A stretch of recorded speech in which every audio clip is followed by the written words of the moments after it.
Ethan didn't expect his Saturday morning to feel like a bolt of lightning.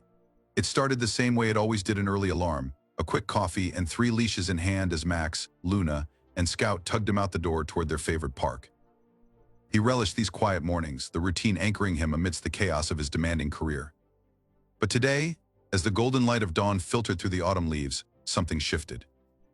Max, usually reserved and glued to Ethan's side, suddenly broke into a sprint, his leash yanked from Ethan's grip before he could react. "Max, stop!" Ethan shouted, his voice sharp and commanding, but the dog didn't even glance back. His other 2 companions perked up, their ears twitching as they watched the Labrador barrel toward a figure kneeling on the grass. Ethan's first reaction was irritation, then alarm. What if this person didn't like dogs? What if Max knocked them over? But as he jogged closer, his irritation melted into something he couldn't quite name. The woman on the grass was laughing, her voice light and musical as she scratched behind Max's ears. She was stunning in an effortless way that made the world around her seem brighter. Her wild curls framed a face that was alive with amusement, her amber eyes gleaming as if they'd caught the sun's fire. Ethan's breath hitched as she looked up, her gaze locking onto his. "Is this shy guy yours?" she asked, her tone warm and teasing. Max was nuzzling into her hands, his tail wagging so enthusiastically it looked like it might lift him off the ground. Ethan slowed his steps, torn between apologizing and trying not to gawk at her. "Yeah," he said, running a hand through his hair in a gesture of embarrassment.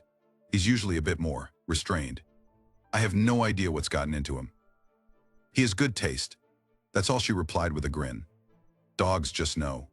Before Ethan could respond, Luna and Scout decided to join the scene, pulling him the rest of the way forward. Within seconds, Zara, though he didn't know her name yet, was surrounded. Luna was attempting to lick her face, while Scout sat at her feet, tail thumping in approval. Most people would have been overwhelmed, but she handled it like she'd been born for this moment, her hands moving from one dog to the next with practiced ease. "Do they all have such big personalities?" she asked, glancing up at Ethan with a smile that nearly knocked the wind out of him. "They keep me on my toes," he managed, his voice sounding steadier than he felt. "I'm Ethan, by the way." "Zara," she said, extending a hand. Her touch was soft but firm, and when their fingers brushed, Ethan felt a strange spark, like static electricity, but warmer, more intimate. "Nice to meet you, Ethan. And your entourage." For a moment they just stood there, the dogs circling Zara, as if she were some sort of magnet. Ethan, a man who prided himself on control, felt utterly unmoored. There was something about her, a magnetic pull he couldn't explain. It wasn't just her beauty, though that was undeniable. It was the way she exuded a quiet confidence, her presence both calming and invigorating. She seemed to belong in the world in a way Ethan envied, as though she had always known her place in it. "So," Zara said, breaking the silence, "do you come here often, or did you just bring the entire canine circus to impress me?" Ethan laughed, surprised at how easy it felt. "We're regulars. Saturday mornings are kind of sacred for us. But I might have to start scheduling these walks for later if it means running into you." Careful, she teased, standing up and brushing grass off her jeans. "I might hold you to that." Their banter continued as they walked, the dogs weaving between them as if they too wanted to keep the pair close. Ethan learned that Zara was new to the area, having recently moved to open her own veterinary clinic. She spoke about her work with a passion that lit her up from within, her hands gesturing animatedly as she described the challenges and joys of the job. Ethan found himself hanging on every word, drawn not just to what she was saying but to how she said it. Her voice had a rhythm that made even the most mundane details feel profound. Zara, in turn, seemed equally curious about him. She asked about his work as an architect, her questions thoughtful and genuine. It wasn't often Ethan talked about his designs outside of a professional setting, but with Zara, the conversation felt effortless. She seemed to understand his need for structure, for precision, even as she gently teased him about being too serious. "Let me guess," she said at one point, a mischievous glint in her eye. "Your house is immaculate, isn't it? Perfectly aligned furniture, no clutter, everything just so." "Guilty," Ethan admitted, rubbing the back of his neck. "But the dogs do their best to sabotage my system." "Well, thank God for them," Zara said with a laugh. "A little chaos never hurt anyone." They walked together until the sun was high in the sky, the park filling with families and joggers. Time slipped away unnoticed, and when they finally parted, Ethan felt a pang of regret. But as Zara handed him her number, scribbled hastily on a scrap of paper from her bag, that regret transformed into a quiet, unfamiliar excitement. "Call me," she said, her smile soft but certain. "Or, let your dogs drag you my way again." Ethan watched her walk away, Max, Luna, and Scout sitting obediently by his side as if they too understood the moment's significance. For the first time in years, Ethan felt like he wasn't just living through another day. He was starting something unpredictable, maybe even dangerous in its intensity. But as he looked down at the slip of paper in his hand, a small smile tugging at his lips, he realized he didn't mind. The weeks that followed felt like stepping into a dream Ethan didn't want to wake up from. His mornings at the park with Zara became routine, though nothing about those moments ever felt ordinary.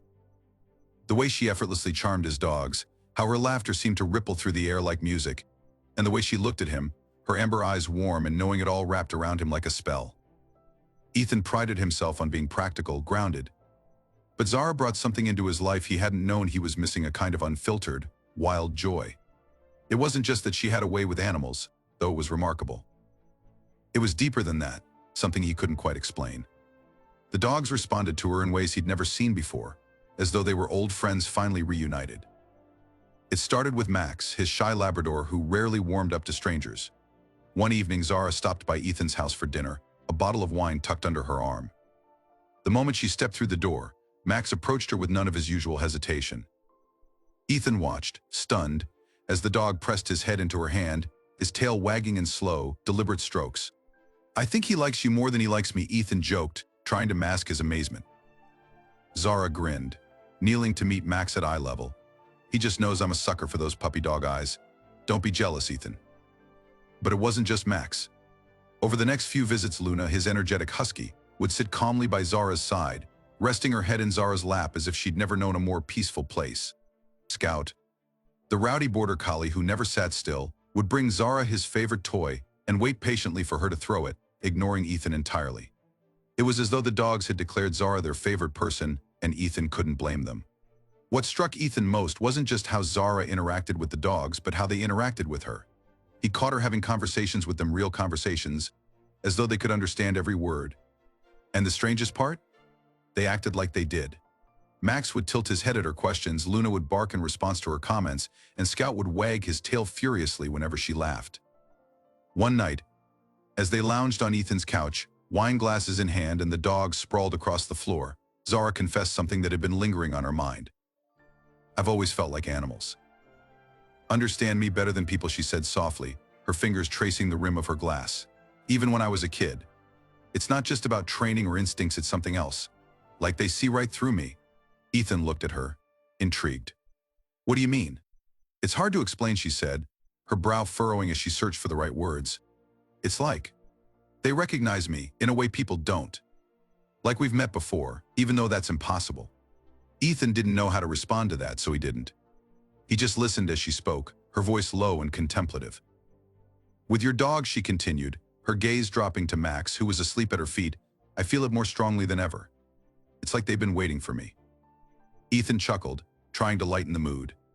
"Well, they definitely act like you're their favorite person." Zara smiled, but it didn't quite reach her eyes. "It's more than that, Ethan. I feel like I've known them before. In another time, another place. I know it sounds crazy, but I can't shake the feeling." Ethan wasn't the kind of man who believed in fate or reincarnation or any of the metaphysical ideas Zara hinted at. He believed in things he could see and touch, things he could measure and build. But as he looked at her, sitting there bathed in the soft glow of the lamp, her expression open and vulnerable, he realized he didn't want to dismiss her feelings. "It doesn't sound crazy," he said finally, surprising himself. "At least not to me." Zara's eyes softened, and for a moment, the space between them felt charged, like the air before a storm. Ethan wanted to close the distance, to tell her everything he couldn't put into words, how much he admired her, how she made him feel alive in ways he hadn't thought possible. But before he could act, Scout let out a bark, breaking the spell. Zara laughed, reaching down to rub the dog's ears. "Your timing is impeccable, Scout." Ethan smiled, but his thoughts lingered on her words. He couldn't explain the connection she seemed to have with his dogs, but he couldn't deny it either. There was something extraordinary about her, something that defied logic. And as much as it unsettled him, it also fascinated him. The following weekend, Ethan invited Zara to join him and the dogs on a hike. The trail was one of his favorites, winding through a dense forest that opened up to a breathtaking view of the valley below. Zara was thrilled, her excitement infectious as they set off with the dogs bounding ahead. As they walked, their conversation flowed effortlessly, touching on everything from their favorite childhood memories to their most outlandish dreams. Ethan found himself opening up in ways he hadn't in years, sharing pieces of himself he usually kept hidden. And Zara, with her warmth and easy laughter, made him feel like he could say anything without fear of judgment. When they reached the clearing at the top of the trail, Zara gasped at the view.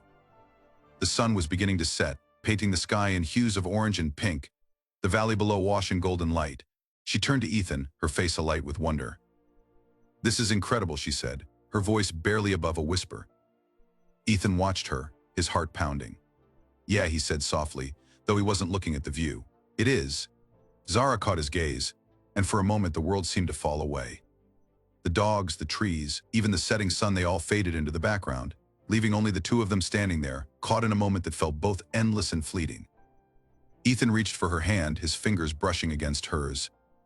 Zara's breath hitched, her amber eyes searching his for a sign.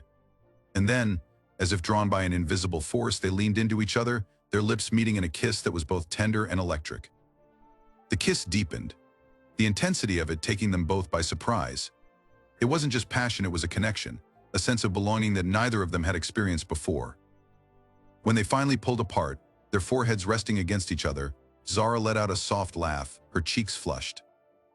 "Ethan," she said, her voice trembling slightly, "this feels like something I've been waiting for my whole life." Ethan cupped her face in his hands, his thumb brushing against her cheek. "Me too," he admitted, his voice rough with emotion. "I don't know what this is, Zara, but I know I don't want to lose it." As the sun dipped below the horizon, bathing them in twilight, Ethan realized that Zara wasn't just someone he was falling for. She was changing him, reshaping the way he saw the world. And though he didn't fully understand the bond she shared with his dogs or the feelings stirring in his own heart, he knew one thing for certain: Zara had become the center of his universe, and he wasn't about to let her go. The dreams began softly, like faint whispers slipping into Zara's subconscious. At first, she didn't think much of them, vague images of forests, rivers, and rolling hills dotted with wildflowers. But as the nights passed, the dreams grew more vivid, more insistent. She'd wake up with fragments lingering in her mind, the sensation of running through fields with three animals by her side, the feel of their fur beneath her fingers, the echo of their playful barks and howls. It wasn't until the dream started showing faces her own, but not her own, that Zara began to question what was happening. In one dream, she was dressed in rough-hewn garments, standing on the edge of a vast desert with a wolf, a fox, and a black dog at her feet. In another, she was a hunter, cloaked in furs, her bow slung across her back as three pairs of glowing eyes watched her from the shadows. The animals were always there, constant and unchanging, even as the world around her shifted. When she told Ethan about the dreams one crisp November evening, she expected him to laugh or tease her gently, as he often did when she ventured into more spiritual territory. Instead, he listened quietly, his brow furrowing as she described the details. "It's just so strange," Zara said, her hands wrapped around a steaming mug of tea. They were sitting on Ethan's couch, the dogs sprawled on the rug in front of them. "I feel like I'm there, like it's not a dream at all. And the animals, they're always the same. They look different sometimes, but I know it's them. Max, Luna, and Scout." Ethan glanced down at the dogs, who seemed unusually attentive, their eyes fixed on Zara as if they were listening too. "You think they're connected somehow?" he asked, his voice careful, measured. Zara hesitated, then nodded. "I know it sounds crazy, but yes, it's like they've been with me before in other lives. I can't explain it, but I feel it in my bones." Ethan leaned back, his expression unreadable. He wasn't sure what to make of her words. Reincarnation, past lives, soul connections, it was all so far removed from the logical, structured world he lived in. But Zara's conviction was undeniable, and part of him couldn't dismiss it outright. After all, he'd seen the way the dogs acted around her, the way they seemed to understand her on a level that defied explanation. That night, after Zara left, Ethan lay awake in bed, staring at the ceiling. His mind replayed her words, weaving them together with the memories of their time together. He thought about the dreams she'd described, the way her voice had trembled as she spoke, and the way Max had rested his head on her knee as if to comfort her. Something about it all gnawed at him, a quiet unease he couldn't shake. The dreams persisted, growing more vivid with each passing night. Zara began waking up drenched in sweat, her heart racing, the images burning in her mind long after she opened her eyes. In one dream, she was running through a dense forest, the moonlight casting long shadows on the ground. The air was alive with the sound of howls, her heart pounding with a mixture of exhilaration and fear. She could feel them behind her, the three animals, their presence steady and reassuring as she fled from an unseen threat. In another dream, she was kneeling by a fire, her hands trembling as she wrapped a wound on the paw of a large black wolf. Its eyes, golden and fierce, bore into hers with an intensity that made her chest ache. "You are never alone," a voice whispered, though she couldn't tell if it came from the wolf or from somewhere deep within her own mind. One morning, after a particularly vivid dream, Zara decided she couldn't keep it to herself any longer. She called Ethan, her voice trembling as she told him everything. "I need to figure out what this means," she said, pacing her living room as she spoke. "I can't ignore it anymore." Ethan was quiet for a long moment. "How can I help?" he asked finally, his voice steady but laced with concern. Zara exhaled, relief flooding her chest. "There's someone I know. A healer I used to see back when I lived in the city. She's intuitive. Maybe she can help me make sense of all this." Ethan hesitated, torn between his skepticism and his desire to support her. "If it's important to you, then let's go," he said eventually. "But don't expect me to hold hands and chant, okay?" Zara laughed softly, the sound tinged with gratitude. "Deal." The healer, a serene woman named Anna, lived in a small, secluded cabin on the edge of a sprawling meadow. When Ethan and Zara arrived, Anna greeted them with a knowing smile, her eyes lingering on Zara for a moment before shifting to the dogs. "They carry something ancient," Anna said softly, her gaze flickering between Max, Luna, and Scout. "And so do you." Zara's breath caught in her throat, her heart pounding as Anna led them inside. The cabin was warm and inviting, filled with the scent of burning sage and the soft hum of wind chimes. Anna motioned for Zara to sit in a chair by the fire while Ethan stood awkwardly nearby, his arms crossed as he tried to mask his discomfort. As Anna began her ritual, Zara closed her eyes, her body relaxing as the healer's words washed over her. Anna spoke of cycles and connections, of lives intertwined across time and space. She described the bond between souls, the way they sought each other out in every life, driven by love, loyalty, and purpose. "The animals you dream of," Anna said, her voice steady and melodic, "are not mere companions. They are guardians, protectors of your soul. They have followed you through lifetimes, always by your side, always guiding you. And now they are here to help you remember." Zara's eyes filled with tears, her chest tightening as Anna's words resonated deep within her. She thought of Max, Luna, and Scout, of their unwavering devotion, their almost human understanding. It all made sense in a way that defied logic but felt undeniably true. Ethan, meanwhile, stood frozen, his mind racing as he tried to process what he was hearing. He wanted to dismiss it, to chalk it up to superstition and coincidence, but something about Anna's words unsettled him. He thought of Zara's dreams, the way the dogs seemed to gravitate toward her, and the undeniable connection they shared. It was too much to ignore, too strange to explain away. As they left the cabin that evening, the sky painted in hues of purple and gold, Zara felt a sense of clarity she hadn't known she was missing. She turned to Ethan, her eyes shining with emotion.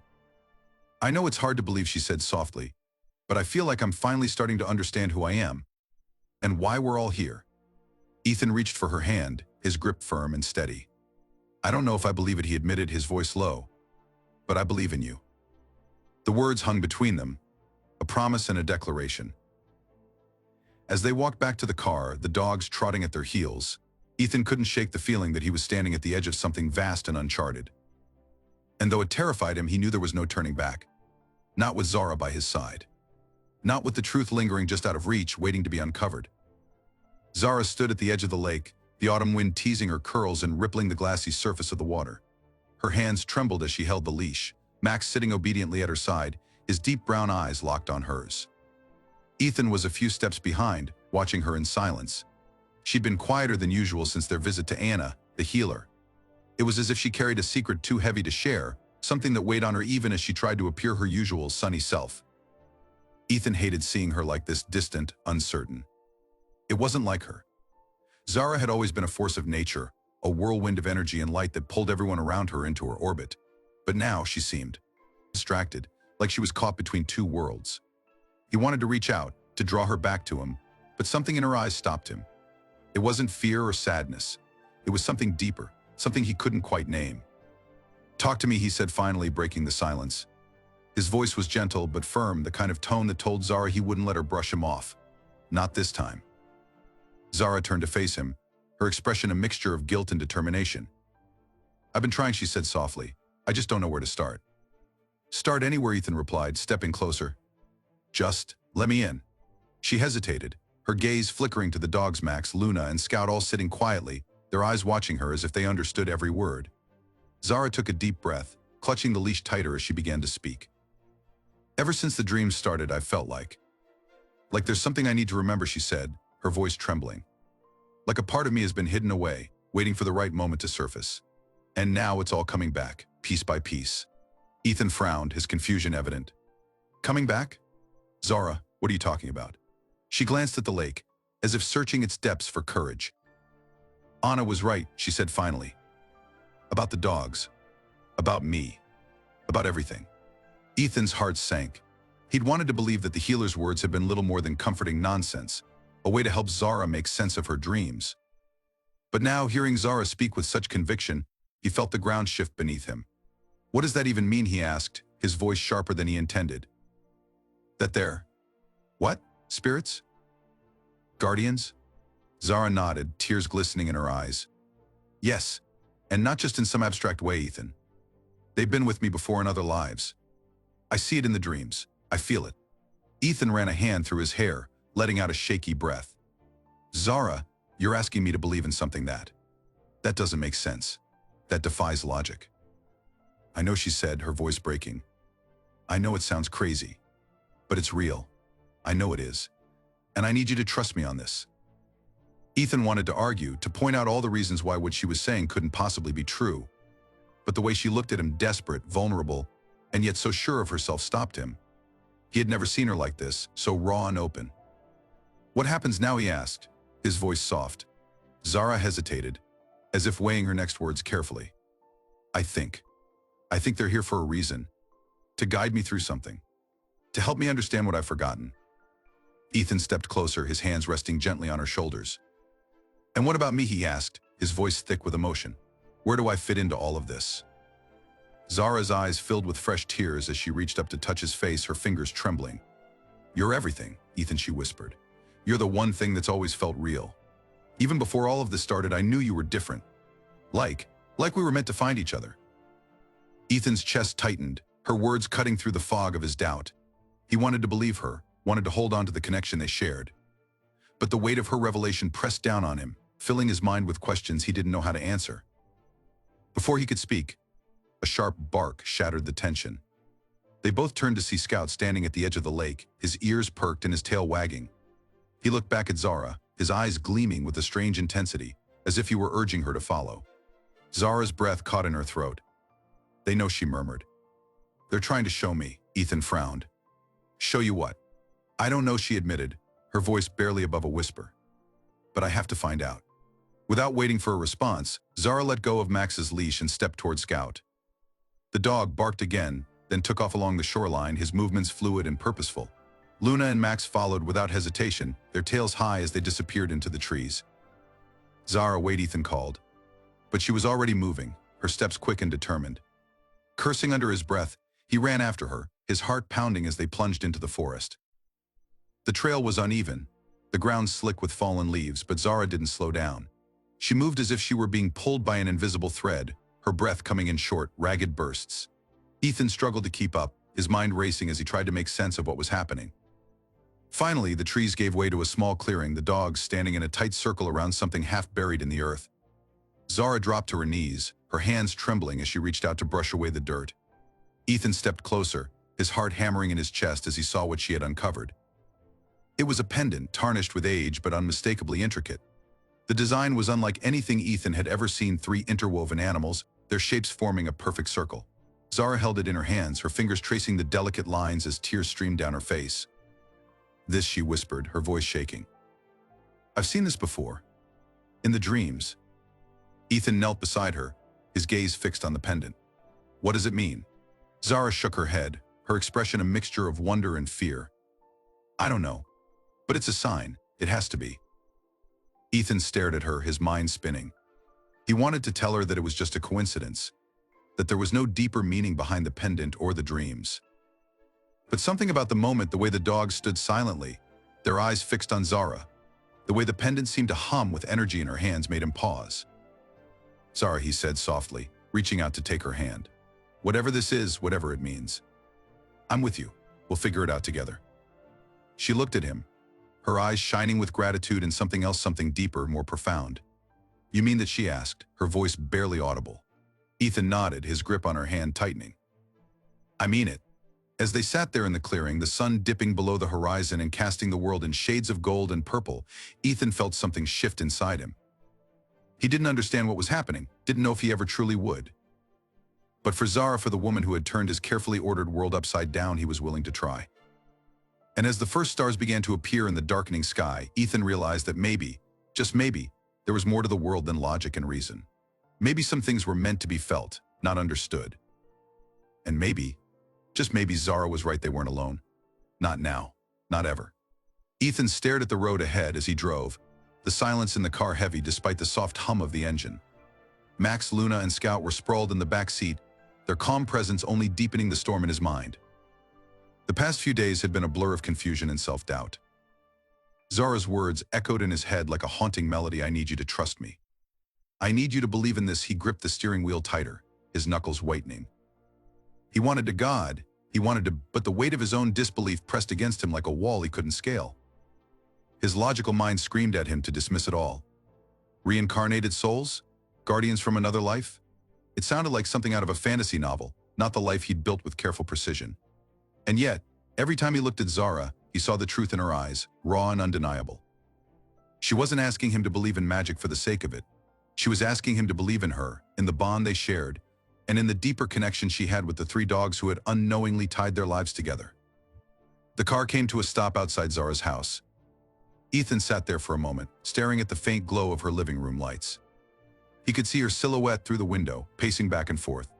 She hadn't asked him to come, but something in his chest had pulled him here, a need to confront what had been gnawing at him since the night at the clearing. He exhaled sharply and stepped out of the car, the cool evening air biting at his skin as he walked up to her door. When Zara opened it, she looked startled to see him. Her curls were wild, her cheeks flushed, and her amber eyes filled with the kind of sadness that twisted something deep in Ethan's chest. "Ethan," she said softly, her voice a mixture of surprise and relief. "I wasn't sure if I'd see you tonight." He didn't answer right away. Instead, he stood there, searching her face as if trying to memorize every detail. Finally, he stepped inside, the dogs following at his heels. The door clicked shut behind them, and for a moment the only sound was the soft tapping of the dog's paws on the hardwood floor. "I've been thinking," Ethan began, his voice low but steady. "About everything. The dreams, the pendant, what Anna said. All of it." Zara's shoulders tensed, and she crossed her arms as if bracing herself for a blow. "And," Ethan hesitated, running a hand through his hair, "I don't know if I can believe it the way you do. I don't know if I ever will." But he took a step closer, his gaze locking with hers. "I believe in you. I believe in us. And if this is part of who you are, part of what makes you you, then I'm not going to let my doubts come between us." Zara's lips parted, her eyes filling with unshed tears. "Ethan, I'm not saying I understand it," he continued, his voice rough with emotion. "I'm not saying I have all the answers, but I know what I feel when I'm with you. I know what I see when I look at Max, Luna, and Scout. Maybe I don't need to understand it. Maybe it's enough to just trust." A single tear slipped down Zara's cheek, and she let out a shaky laugh as she wiped it away. "You have no idea how much that means to me." Ethan stepped closer, his hand reaching up to cup her face. "I'm trying, Zara. I don't want to lose you. Not over this. Not over anything." For a moment, she just looked at him, her gaze softening as she leaned into his touch. Then, without warning, she closed the gap between them, her lips pressing against his with a fierceness that left him breathless. The kiss was urgent, desperate, a collision of emotions they had both been holding back for far too long. Ethan's arms wrapped around her, pulling her closer as her hands tangled in his hair. It wasn't just a kiss, it was a promise, a surrender, and a reckoning all at once. When they finally pulled apart, their foreheads resting against each other, Zara let out a shaky breath. "I was so scared," she admitted. "I thought I was going to lose you." "You're not losing me," Ethan said firmly. "We'll figure this out. Together." The dogs, as if sensing the shift in the air, padded over and settled around them. Scout rested his head on Zara's lap, while Luna pressed against Ethan's leg. Max sat between them, his gaze moving back and forth as if ensuring they were both okay. Ethan looked down at them, a small smile tugging at his lips despite the lingering tension in his chest. "You know," he said softly, his hand moving to stroke Max's fur, If they really are what you say they are, they've been doing a hell of a job keeping us together. Zara laughed, the sound light and warm, breaking through the heaviness of the moment. They have, haven't they? Ethan's smile grew, and for the first time in weeks he felt a sliver of peace. He didn't have all the answers and he wasn't sure if he ever would. But as he sat there with Zara and the dogs, he realized that maybe answers weren't the point. Maybe what mattered was the choice he'd made, the choice to stand by her, to believe in her, and to let their story unfold, one step at a time. And for now, that was enough. The night Zara called Ethan, her voice trembled in a way he had never heard before. Something was wrong, terribly wrong, and she wasn't trying to hide it. Scout had fallen ill, she said, and the urgency in her tone pulled him from his apartment without hesitation. He barely remembered grabbing his jacket or getting in the car. The 20-minute drive to Zara's felt like an eternity, his mind racing with images of the rambunctious border collie who was now struggling to hold on. When Ethan arrived, Zara was sitting on the floor of her living room, Scout's head resting in her lap. The dog's usual boundless energy was nowhere to be found. His chest rose and fell in slow, labored breaths, and his eyes, usually bright with mischief, were dull and tired. Luna and Max lay close by, their silence palpable, as though they, too, understood the gravity of the moment. Zara didn't look up when Ethan walked in. Her hands moved gently over Scout's fur, her fingers trembling as she whispered softly to him. Her words were too quiet for Ethan to hear, but the way her voice wavered told him everything. He sank to his knees beside her, his heart tightening at the sight of her tear-streaked face. "What happened?" he asked, his voice thick with worry. Zara shook her head, her curls brushing against Scout's side. "He was fine this morning, running around like usual, but by the time we got back from the park he started acting strange. Lethargic, barely touched his food." She swallowed hard, her hand pausing on Scout's head. "I've seen this before, Ethan. It's not just physical, it's something else." Ethan frowned, his rational mind immediately searching for an explanation. Maybe he ate something he shouldn't have.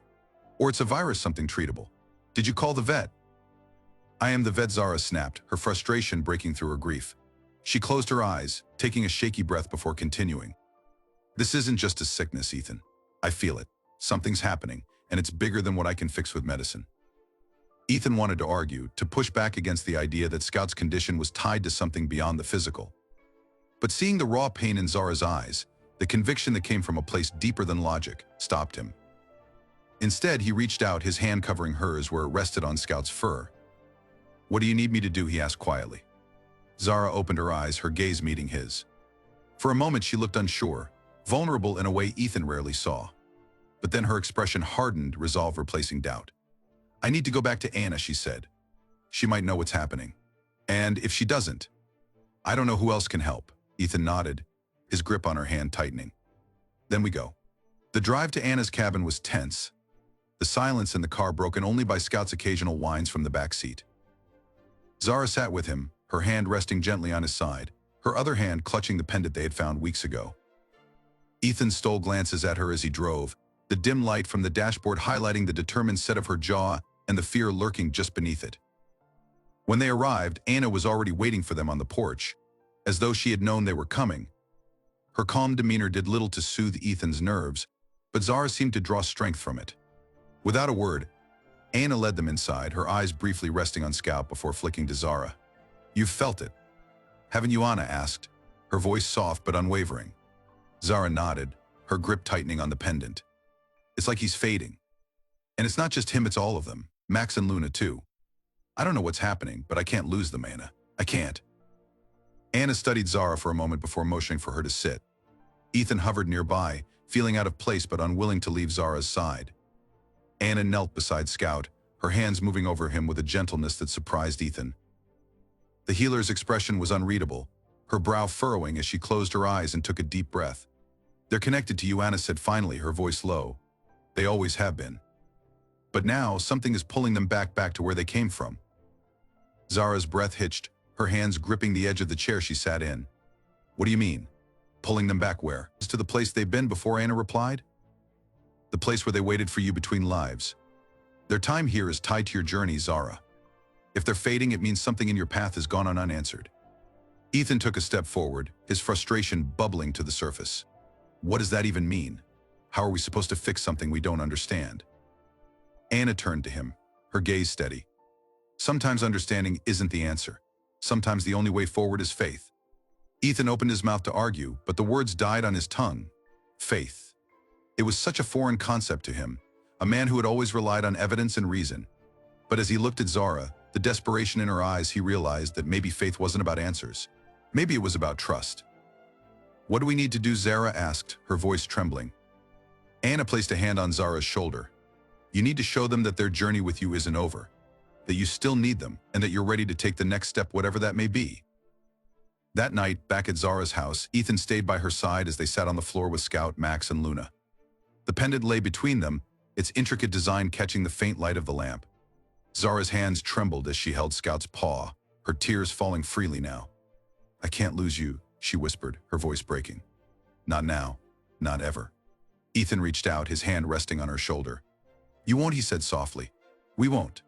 As the hours stretched on, they stayed like that, their shared love for the dogs binding them together in a way that words couldn't. And in that quiet, sacred space, Ethan felt something shift. It was subtle, almost imperceptible, but it was there, a warmth that seemed to radiate from the pendant, from the dogs, from Zara herself. It wasn't logic. It wasn't reason. It was something deeper, something that defied explanation but felt undeniably real. And for the first time in his life, Ethan let himself believe. Not because he understood, but because he loved. When morning came, Scout's breathing had steadied. His eyes were brighter, his tail wagging faintly as Zara whispered his name. Max and Luna nuzzled against him, their energy returning as if a heavy weight had been lifted. Zara let out a shaky laugh, her relief palpable as she looked at Ethan with a mixture of gratitude and something deeper, something eternal.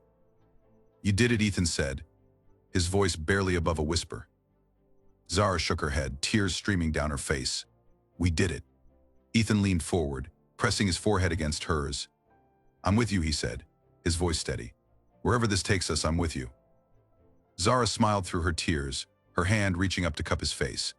And as the first rays of sunlight streamed through the windows, bathing them in warmth, Ethan felt something he hadn't in a long time: peace. Not because the road ahead was clear, but because he was no longer walking it alone.